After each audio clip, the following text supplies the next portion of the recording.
and welcome to the Peerlist panelist recording of Women in InfoSec talking about security trends. This is the first in what Peerlist hopes to be a series of conversations among Peerlist community members about important security trends going on right now.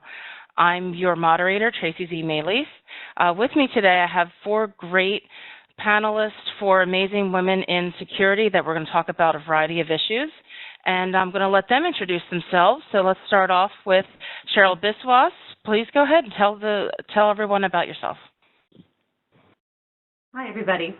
Okay, so I work with KPMG. I do threat intel. I'm part of their red team as they have it set up in cybersecurity. It's pretty thrilling to me because I'm a little late to the party, but I'm loving what I do.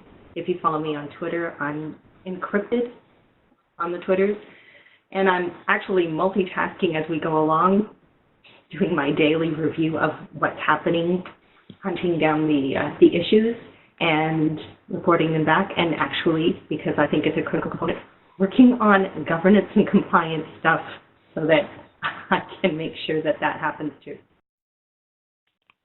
Awesome. Thank you, Cheryl. Let's go over to Glenda. Glenda Snodgrass, why don't you tell the listeners about yourself? Sure. I live in Mobile, Alabama on the beautiful Gulf Coast. I am part owner of a technology consulting firm called The Net Effect, which I started with one partner. I now have two partners in 1996. So we celebrated our 20th anniversary in September, which was pretty exciting for us. And we have specialized in information security from the beginning. It's always been a focus. We started out building custom firewalls on PC hardware and advanced to primarily consulting over the years. My particular area of expertise is working with small and medium-sized businesses in their threat analysis, developing their security programs, their written policies, and their employee training programs. Wonderful. Thank you so much. Now, from my perspective, we're going to hop across the pond and talk to Jane and Sarah. So first, Jane Franklin, why don't you tell the listeners about yourself, please? Hi, I'm an entrepreneur, speaker, consultant, and ESPY Awards judge for Europe and the USA. I'm also a top 50 influencer in the UK market, and I've spent 19 years in information security. I'm going to call it information security as well. I built and sold a seven-figure penetration testing company called Corsair, and I also worked for the NCC Group as an associate director of operations, along with another company called SensePost. So I've done that, and last year I was a board advisor for a forum with over 170 senior cybersecurity leaders in it. And over the years, I've been heavily involved in OWASP, CRESP, and Cyber Essentials. Fantastic. Thank you for joining us today, Jane. And last but not least, Sarah Clark. Hi. I'm Sarah Clark. I currently work as privacy architect for Privacy Limited. We work in the space of GDPR compliance, but doing that as practically as possible because I think practical plans are still in short supply. But my history is 16 years in IT and InfoSec. Spent time in server rooms, sat on the floor, freezing to death, inside desktops and servers, and most recently, before the switch to a privacy focus, I spent 8 years mainly in financial services, looking at governance, risk and compliance around SOX and around more general data security and information security, and most specifically around supplier security governance. I also write InfoSpective's blog, which has been lucky enough to receive a few award nominations and one prize, and you can't keep me off social media these days. So that's kind of me in a nutshell. Well, fantastic. Wow. Well, we have a powerhouse of panelists here, so this is going to be a great discussion. So let's just dive right in, shall we? So the first topic, there's a current joke going around that the S in IoT stands for security. There's a disturbing lack of secure IoT devices and a rise of attacks due to that. What challenges do you think enterprise security professionals will face in 2017 in trying to protect their network? What about for consumers? What are the most effective awareness and advice trainings that can be used by fellow InfoSec pros to help people? So I'll throw that out to the panel. Does anybody want to jump in first? Yeah, it's Sarah here, actually. I reached out to a couple of people in my acquaintance who look after huge enterprise networks, and I think the one thing that came through very strongly is IoT is being seen very similarly to cloud was a while ago. It is just somebody else's computer, albeit something that is very defined purpose. So most of the common sense principles apply as keeping a firewall and segmentation and monitoring between you and the IoT devices, or your clients and the IoT devices. I think that's very specifically from a defense point of view, and from a consumer point of view, all of the things we've been trying to help people understand about default passwords and router security are equally as important now. I have a bunch of other stuff that was offered up, but really, I think my first contribution in a nutshell is we need to be very clear about what we're talking about with the IoT and not give in to the hyperbole about it, because there's some basic stuff that we just have to be good at to keep ourselves protected. I agree with Sarah. I think it's nothing new. It's just more connected devices. The scale of it is going to be interesting, but it's, for us, it's business as usual. From an enterprise perspective, from a customer perspective, I think it's slightly different. And hopefully that will just benefit the industry much more, because we're going to have to educate them, which will be a good thing, in terms of best practice and, more about security. And I think that will benefit the industry much more. But two different issues going on there. I think it's business as usual for us in terms of the enterprise. We're going to have to work maybe slightly harder, but essentially I do see it as business as usual. But from a consumer customer perspective, I think it's different. I work primarily, like I said, with small and medium-sized businesses, and I would say that from that perspective and the consumer perspective both, one of the biggest problems is that a lot of times people are buying devices that they don't even realize has wireless in it, or if they do realize it, they don't think about it or understand what that means, and they're opening potential holes in their home and business networks without having any understanding that this is even possible. So education and awareness is a big part of what I focus on, trying to help people understand that, the printer in your office now has as much RAM and computing power as your desktop PC did 10 years ago. And when you've got wireless on there, if you don't secure it or disable it, it can connect to an open Wi-Fi in the office next door, and suddenly the office next door has a backdoor into your network. And we've seen these things actually happen. So it's a really big education job about just helping people understand to really look at this thing. Everything is a computer now. Stop even thinking about devices. I try not to use the word device too much. I try to pair it with, this is a computer. Your thermostat is a computer now. There are computers all around you, because when you say the word computer, it changes people's attitude just a little bit. I think that's very, very sensible, Glenda. I think probably the most insurmountable part of this is the quick or dead culture in the release to market for IoT devices. We have to address that issue of minimum viable product, essentially being get it right by release 3, which is the informal mantra from Microsoft in years of old. We have to get people to default to not scooping lots of data and to building security in from scratch. Now, that's an easy thing to say. It's a really, really hard thing to bring it to a point where we affect change. We're battling putting a cart before the horse mentality. Yeah, Cheryl, I'm curious to hear what you have to say. I think you have a more enterprise view of all this. What do you have to? How does IoT affect a corporate environment like you're in? Well, what I'm seeing, not just from a corporate environment. I love what people have brought up just so far. It's very much driven by a cart before the horse mentality in business. You're not going to get the handle on that bull. You're going to need to come at it from a different angle. We know that we're up against a huge threat here, and it is a tidal wave of potential destruction. And I'm not making that up in terms of, but it's literally what we're seeing develop and what we do not know and can't get a handle on. So there are now niche enterprises coming out who specialize in IoT security, who go in and look at these devices for not just It's the embedded passwords. It's the stuff that we can't even fix with a firmware release. And if we did, I know my neighbor down the street is not going to be able to do that.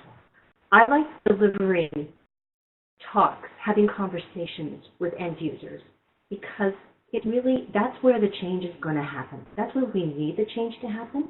It's creating awareness, not fear. And it isn't about shaming end users, and we see a heck of a lot of that going on. It's about flipping this table, bringing them in, and realizing what a valuable resource we would have, because it becomes a numbers game. Think of us like the tip of an iceberg. We're the guys who actually know what this stuff does. But everybody knows what that iceberg looks like underneath the water, don't we? Just how massive it is? Those are our end users. Those are the people that we need to reach and teach and equip with basic skills. Not the hard stuff, just simple things they can get right that could really make a difference.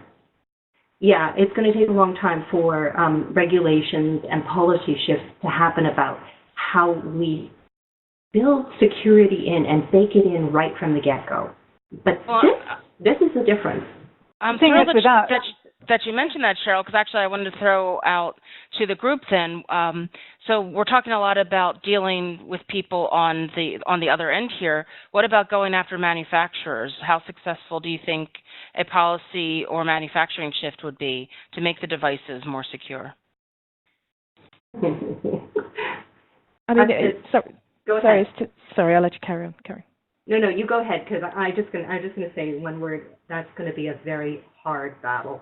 Yeah, I agree. Yeah. We've been trying to do this for a long time. I mean, in terms of secure software development, we've been trying to do that for, decades, and it's not happened. It is getting better, but it's not happening. I'm not saying that that's not possible in terms of like putting it onto the manufacturers, because I do think we need to push, so that they're, that is a more of an, it's a benefit to doing business with them.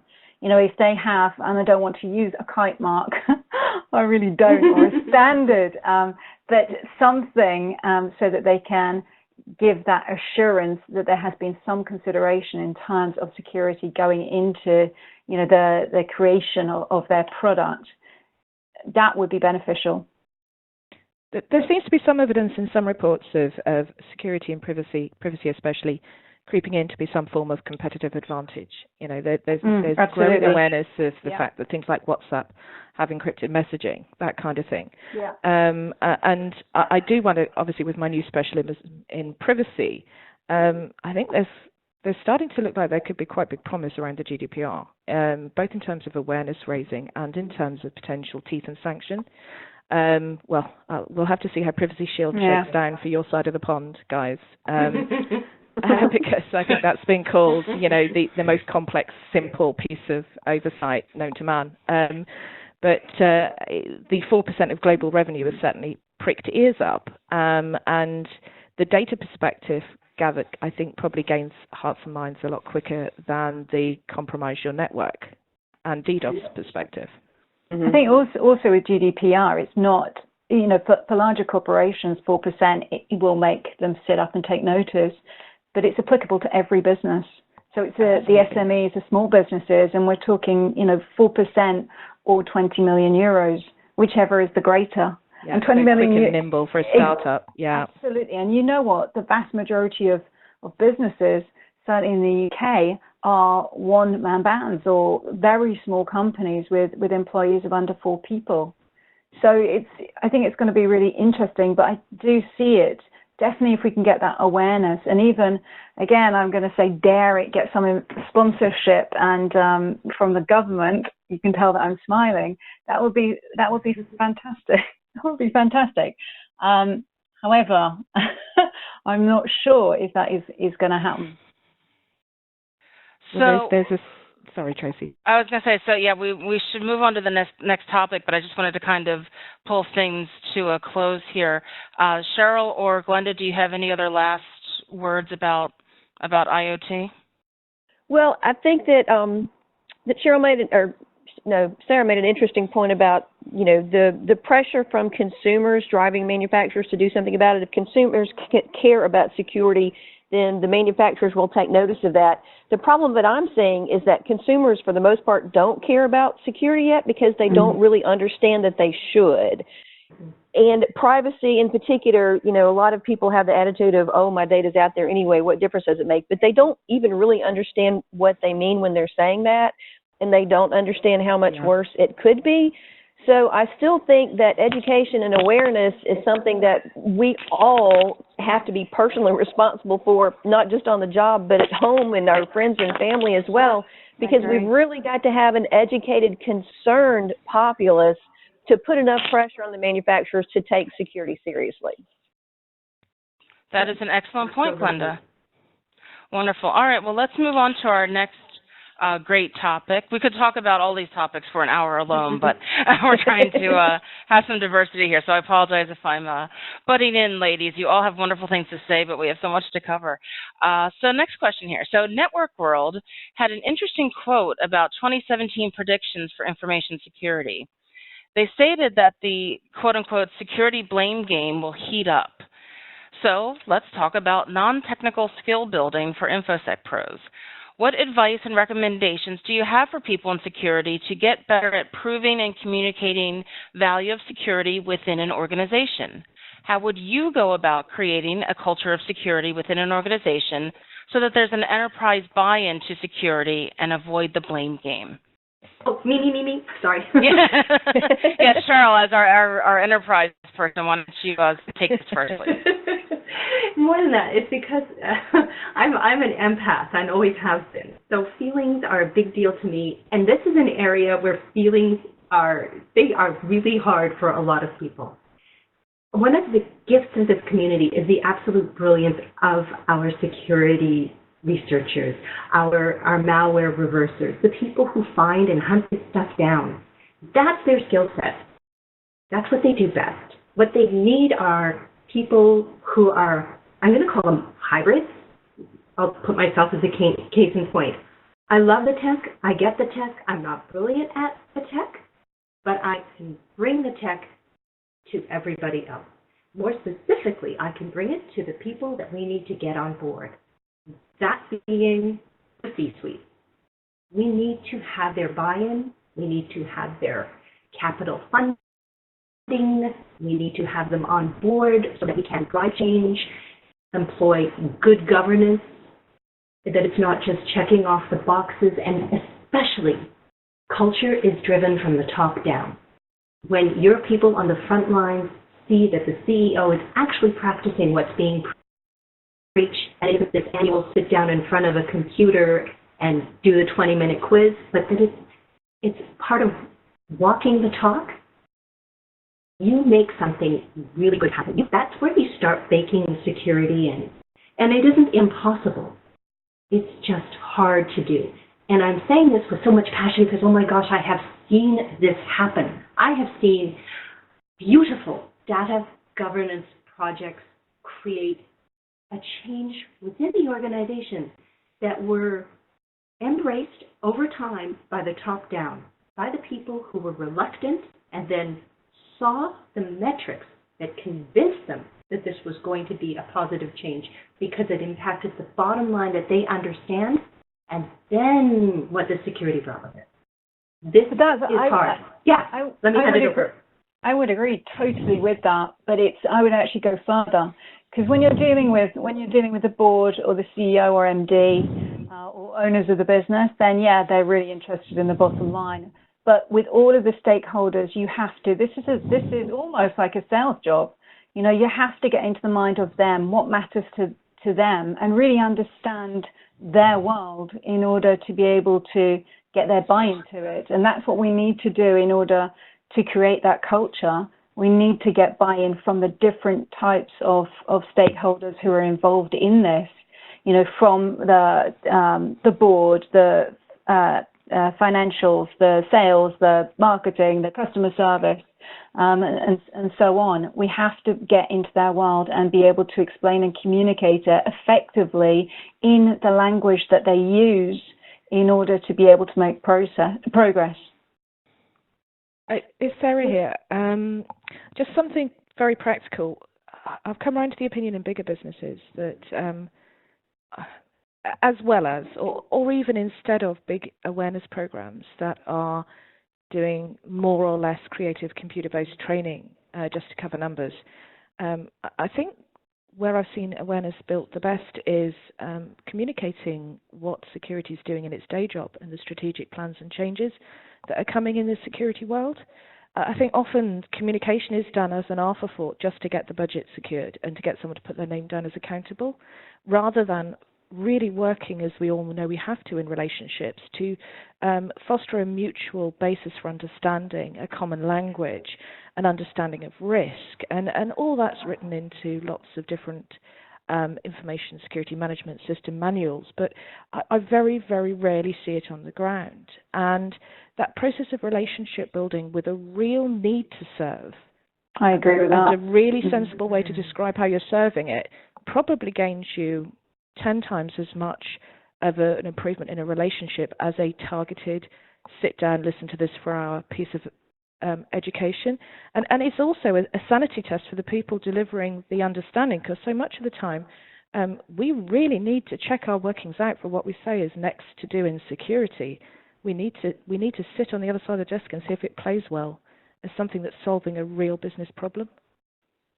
I agree completely. Communication and the relationship building is so important.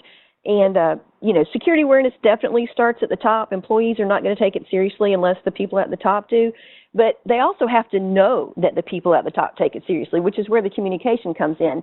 And something that I recommend to all of my clients is that security needs to be a topic of conversation in the office, in the workplace. It needs to be an agenda item on every single staff meeting. Even if it's just 1 minute to read something that, came up in my Twitter feed this morning, or something that you read on USA Today with your coffee, but it just needs to be in the conversation at all times. And when it's in the conversation at all times, it becomes something that's at the top of people's consciousness, and they will become more aware and think about it and how it applies to their jobs throughout the day if it's part of the conversation all the time. At staff meetings, employee newsletters, the quote of the day that pops up on the intranet portal when you log in, any place that you can communicate the sense that security is important in our office, it's important in our jobs, it's important to our clients and our customers, it's important in our lives, then it will become important over time. Yeah. Those are all great points, and I just wanted to add a couple things. So Cheryl mentioned earlier about not shaming the users, and the other point that I wanted to bring up is about security people remembering not to speak in so much jargon when dealing with the C-suite. So we already discussed about not blaming users, and we should be more empathetic. But what tips do you have for listeners of specifically communicating with not using jargon and talking to the C-suite? Those of you who have experience doing this, is there any tips you can share with the listeners about how to really clearly communicate security without really going down the rabbit hole of terminology that someone not from security would not understand? Oh, definitely. Tell a story and use analogies. Sarah, you'd be great at this because you are all about analogies. I've seen the Analogy Project. But yeah, bring it to them in a format that they can engage with. Thanks, Cheryl. I mean, yeah, I agree with you. I think it's you need to find or create mental hooks that make sense to that specific group or individual, and that's sometimes hard to do with large audiences. But I saw the outputs of quite a big initial survey of what's wrong with current awareness and training, and the fact it's one size fits all came out head and shoulders above the rest. How to solve that problem, slightly more complicated to look at, but we have professionals in marketing, we have professionals in psychology, we have other professions that we should be leaning upon to get that first 10 seconds of the message right, because people will ask for more detail if you get that first engagement spot on. That is an excellent point. So I think that's some great information for our listeners. So thank you all. So let's move on to our next question. At the Tactical Edge Conference in October of this year, Jason Street gave a passionate talk entitled Mistakes, I've Made a Few, and Javad Malik also mentioned failure stories in his talk. So both gentlemen talked about failure in their professional careers at this conference that was held in Bogota, Colombia in October. So the point of me mentioning this is that I've been seeing more and more on InfoSec social media that the community members, they've been really clamoring for stories from successful InfoSec pros about times that they stumbled, but more importantly, how they learned from the experience and then excelled because of it. So, if as much as you're willing to share, what failure stories can you share, but specifically with the spin of, how did you fail upwards? How did you create an opportunity out of what at the time may have seemed like a disaster? And how did that help you in your InfoSec career? Is anyone brave enough? I know this is a touchy subject, so is anyone brave enough to approach this? I'll go first. In 2002, so I owned a business called Corsair. It was a penetration testing company. And in 2002, in fact, I'm writing about this in my book right now, actually, the company nearly failed. So we had, it was a year that we were going to take bigger risks. We'd played it safe for the last 5 years. And that year, at that point, we took some risks. And unfortunately, almost like everything conspired against us. And we found ourselves in a situation whereby we had a really good order book, but we didn't have any cash. And we were, it nearly cost us our business. We were on the brink of insolvency. And that's when I learned huge lessons. My business partner and I managed to turn it around. We were advised to either sell it for £1 or to wind it up. And we didn't. We fought for it, and we managed to turn it around. It took us 2 years. Our business, our turnover was halved pretty much overnight. We changed our business model. We went from delivering software and hardware and services to being pure services, and we increased our profitability. We actually learned how to run a better business, and it was really, really hard. I can't express the amount of stress that we went through. The illness that we kind of had as a consequence. It was an awful time, but the lessons that we learned were absolutely massive. And 2 years later, we came out, back, having built our business back up to being 7 figures again, to being a very, very strong, more profitable business than it was before. But it was a really, really hard time. We had to let people go and revisit our business and work like nobody's business. So, Glenda, I'm curious to hear from you since you're a small business owner. Sorry, I'm not trying to put you on the spot, but since you, like myself, are a small business owner, is there anything that you can contribute to this? Yes, actually, we had a pretty big fail about 7 or 8 years ago with a new client that taught me some important lessons, which is it's not only important to know what you do best and how you like to work, but it's important to understand exactly what the client wants and expects out of you. We subscribe to the keep it simple principle and the Hippocratic Oath, first, do no harm. So we tend to be very slow and methodical. We try to do the best we can budget-wise because we do work with small and medium-sized businesses a lot. And most of our clients truly appreciate that. But a few years ago, we got a new client that was a small business, but they thought that they were a lot bigger and they wanted to be a lot bigger. And we tried to follow our keep it simple approach of slowly, incrementally, and looking for the best value and changing things slowly over time. And the client lost patience with us because what they wanted was pop and sizzle and wow now, and they didn't care how much it cost. So that was a failure in understanding the client's expectations, and it was a failure in communication that I did not communicate to them clearly enough up front how we typically work, which would have given them an opportunity to say, that's not really what we want. So communication seems to be a common thing with me, you may have noticed, but some of my greatest successes and my greatest failures have been communication. So it's something that I try and focus on a lot more, being aware, not making assumptions about what the client wants. Just because they were referred by another happy client doesn't mean that they want the same thing that that other happy client wanted. That was a hard lesson to learn. Isn't it? Yes, yes. Would you say in general, all of you, that this is a good practice that people should be doing more, is sharing their failures as much as they're sharing their successes? I think there's a time and a place to share it, and what we're doing is exposing where we've been vulnerable, and also helping others to learn from it, and seeing failure as a learning experience as opposed to, the worst thing that can happen. Yeah. Yeah, Cheryl and Sarah, do you have anything to add to this topic? Sure. I'll just briefly add, I won't come in at the enterprise or the business level. What I like, and I see sometimes happening on Twitter, is at the personal level. And for so many of our community members, the personal stuff is really difficult. So it's nice to be able to show somebody, I'm not a rock star.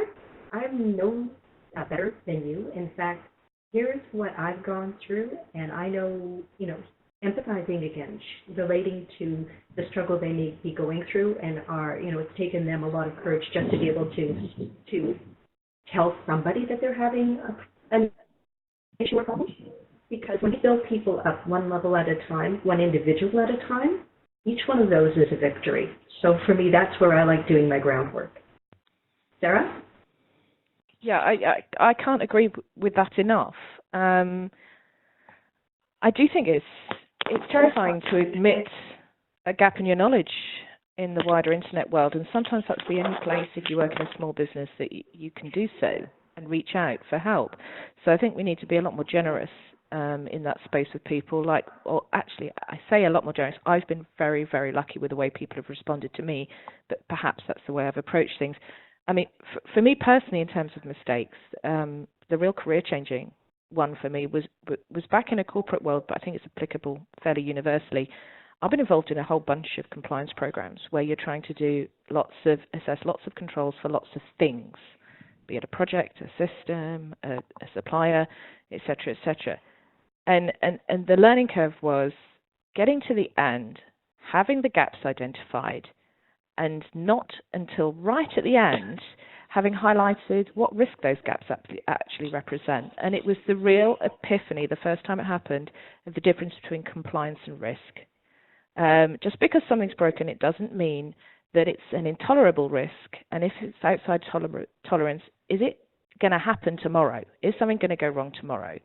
Because people lose track of the need to fix things that feels really urgent, and the actual risk of that happening. And it actually led to people losing their jobs because there was a perception of ineptitude. Credibility went through the floor because the numbers of things that needed fixed weren't reducing fast enough. And everyone tried right at the end to have that conversation about, but, we can't fix this for 6 months because it's a big strategic change. We need to get rid of end-of-life kit, or we need a new supplier on board. Those things should have been highlighted at the front, and it actually changed the way I've structured approaching these kind of programs ever since, and actually applies wholly to the way that I work with the general data protection regulation requirements, because it was a massive lesson in managing stakeholders and actually having positive conversations about risks and dependencies and limitations early on. But at the time, very, very painful for myself and a lot of people involved. And I think a lot of people have been in similar situations.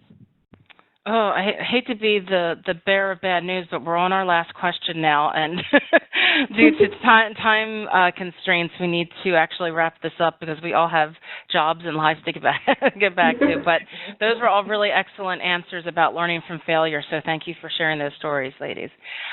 So let's end off this wonderful discussion with some more advice for the listeners about actually getting into information security, a topic that I think we've all spoken about individually at different times. So Peerlist published an ebook a few months ago entitled Beginner's Guide to Information Security, Kickstart Your Security Career with Insight from InfoSec Experts. So slightly different from our previous professional development questions, let's address people getting into the industry as newbies. So which actions do you think that they should take, and which resources do you think they should use to take steps for entry into the information security profession? Is there a niche area that you would recommend? What sort of mindset or attitude do you think people should have when getting into information security as a professional? Who would like to tackle this first?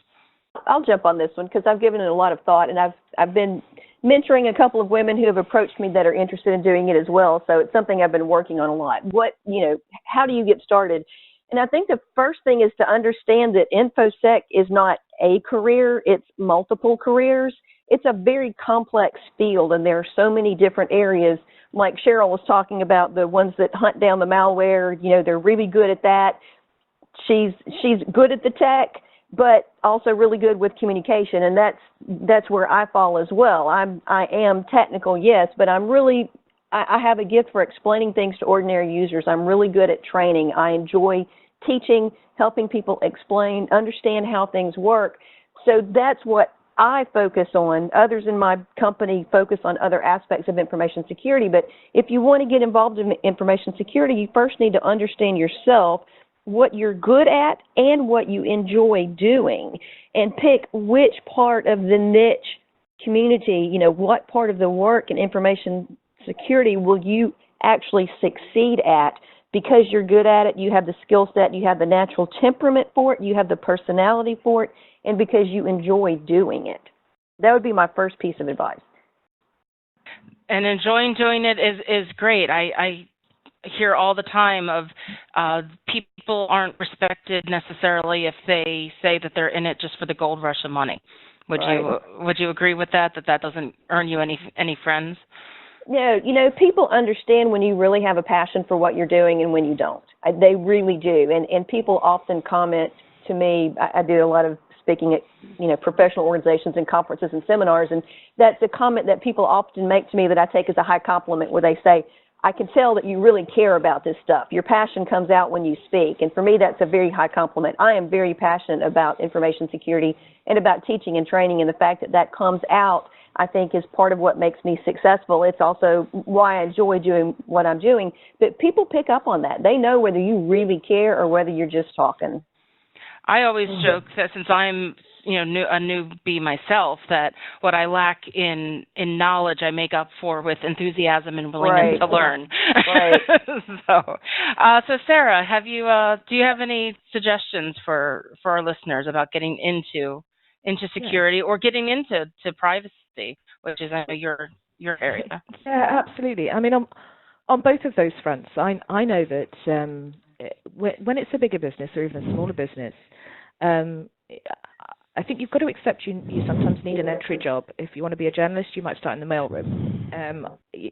You're often not going to jump into a job where you'll be trained in your specialism from day one. I think people changing careers is going to be a really, really valuable thing if they get an opportunity. So if you ask at interview, do you have opportunities to have sabbaticals, to try other things, and get as close to the area that you want to work in if you're struggling to get in? I know I've been inside security teams planning operating models and recruiting, and they are now reaching out actively in a lot of cases to find people who have aptitude and want to switch specialisms.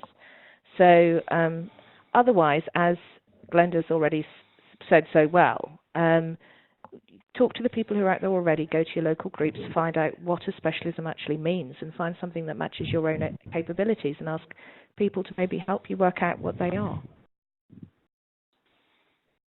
Excellent. Cheryl and Jane, do you have anything else about recommendations about getting into the security world? Definitely. Jane, did you want to go ahead? Because I could. I will, but you go first. It's fine. Okay. Because I am also relatively new to this, and I got in because for me this was a calling. And so to build on what Glenda has said, and also Sarah, the credibility that we create, our word is our bond. People really do buy into what we are saying because they believe us. That's huge. I can't even begin to emphasize the importance of this and the compliment we are paid when people identify our passion and call us out on it because we're doing a good thing when we are conveying the message through that passion and that commitment. I got in because I learned everything I could learn. I followed a rabbit hole of information because it intrigued me. I asked questions, then I connected with people and I networked with people. I didn't let anything stop me. I didn't say, oh, I don't have any background in this. I shouldn't be doing this. That never happened. And I didn't let myself ask those questions. I was too busy asking what happens when this happens? Because it was so intriguing. Niche areas, I'm messing around with guys with mainframes and exploits. I'm fascinated by the world of ICS SCADA. We need all of the good people who are asking curious questions coming to these fields. There is a huge wealth of opportunity here. Bring your drive, bring your passion. That's where we need people to come in for sure. And I'll pass this over to Jane. Yeah, no, I definitely agree, definitely with the whole passion side of things. That's kind of almost like low-hanging fruit. If people are passionate, come in. But also I'd add, for me, I want interested people in it. Those who potentially aren't necessarily sure, but might be interested in it. So let's have a look at this. If they've got the aptitude, if they've got the capability, and by that I mean the thinking ability, and are interested in it, not necessarily passionate yet, because that's our job to make them passionate about it, then come on in and we can train them. So many people have come into or fallen into security not because they've been passionate about it. I think if you come into it later, then typically it's because you are and you really care about it. But a lot of us have fallen into it. And that was because we were interested in it, or even in some cases willing to take up, that responsibility of being given security. And it's just like, okay, right, fine, I'm doing it now. Let's get on with it. And then through the work that they've been doing in it, then they become much more interested and then ultimately passionate in it. The people who I know who are in the industry are exactly as you all are. They're very passionate about it, but we've usually been in it for quite a long time, and we really care about it. So that's what I would say. And the other thing also is to network, to really build your network and reach out to people and ask for help. And that's really important, that the whole connection piece, build a personal brand if you can, reach out, be friendly, be sincere, and ask for help. I have an awful lot of people who do that with me, and the vast majority of them, I'm more than willing to help and introduce them. But it comes back to what Sarah was saying earlier about that whole relationship piece. We were talking about a different issue. But it comes back down to that relationship piece. Start with a relationship, develop a relationship, be sincere, and do what you say you're going to do. And that's one of the best bits of advice that I can give you in order to get into the industry. Wonderful. Ladies, thank you. Those were all very thorough and thoughtful questions for everything that we covered. So I really appreciate you all taking the time out of your day to have this discussion.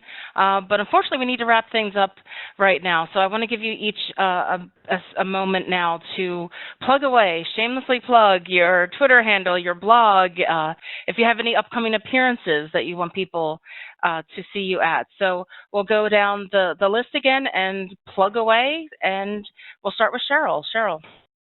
Okay, so I often blog for both Alien Vault and for Tripwire.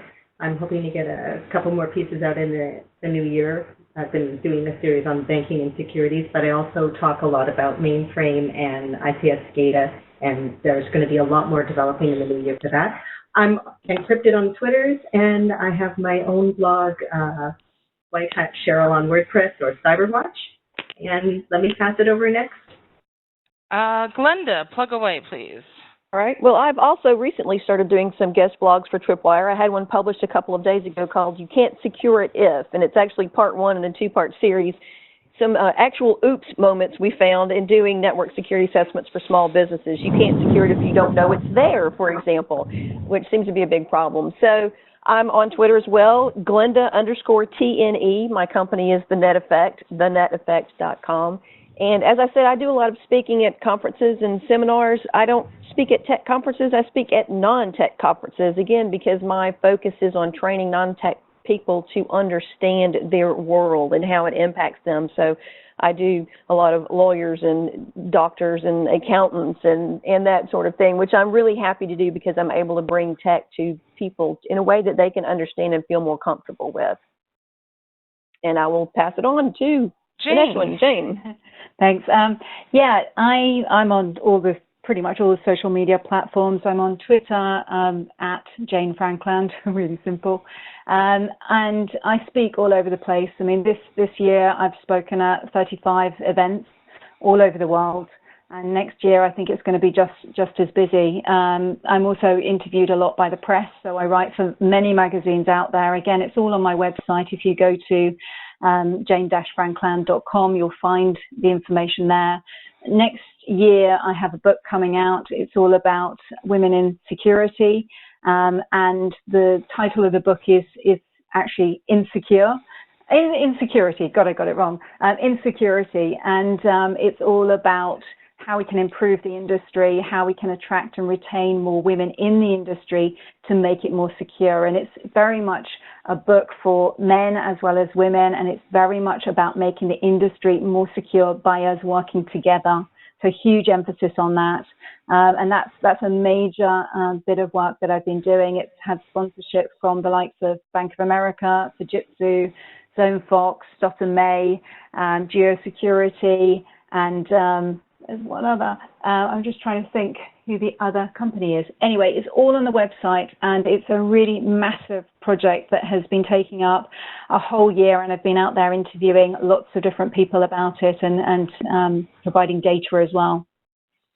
And I have a feeling that will be a separate webinar in the near future about your book and that topic and all.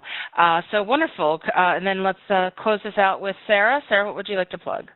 Hi. Yeah. Well, really, it's the company I'm really proud to be part of at the moment, which is Privacy Limited, and it's Privacy spelt S-E-E instead of C-Y at the end. I was courted by our CEO, Karen Lawrence Oakvist, she's Virtual Shadows on Twitter, to join the company because we were really lacking any practical plans to tackle GDPR, because in the data protection space, some really sensible understanding of the challenges that big compliance programs pose has kind of been missing. It matched a lot of my ethos for how I like to get things done. So that's how I've come to have my new title of Privacy Architect, which I'm very fond of. But practically, that's what it means. That's what it's for. So we're helping a few companies in the UK, and also we've got a big client place in Sweden where the parent company is. So I've been getting to go to Sweden. So I've got some new coats and boots, etc., because it's flipping freezing. I'm also, yeah, specialist gear. I tell you, I also still write my InfoSec blog, and that's a combination of information and perspectives, and it's the least easy thing to explain to people how to spell audio. I thought it was a good idea at the time, but it wasn't ever meant to grow to the size it has. It was me wanting to share some things that got my goat in security, and also some experience that I'd gained over the years. So that's still out there, and we'd love you to visit it. We'll add links to the podcast notes here, so that everyone can have links that are hard to spell out. So great. So Sarah, was that it for your plugs? Yeah, that's fine. I mean, people will find me otherwise. That's cool. Okay, and then if I just wanted to squeeze in my own shameless plug of a moment here, so I am InfoSec Sherpa on Twitter, and I have my own business, Sherpa Intelligence, because I am a trained librarian who dove into security world to follow my bliss. So I can organize things and all the stuff that security people usually hate to do. But I am InfoSec Sherpa on Twitter for your amusement and information. So this has been a fantastic hour, ladies. I really appreciate you taking the time. And you can find all of us on PeerList, and this will be posted, and feel free to post questions or follow-ups and look for more of these webinars in the new year. And that is it. Thank you very much, and have a wonderful, secure day. Thank you, Tracy. Thank you so much, Tracy.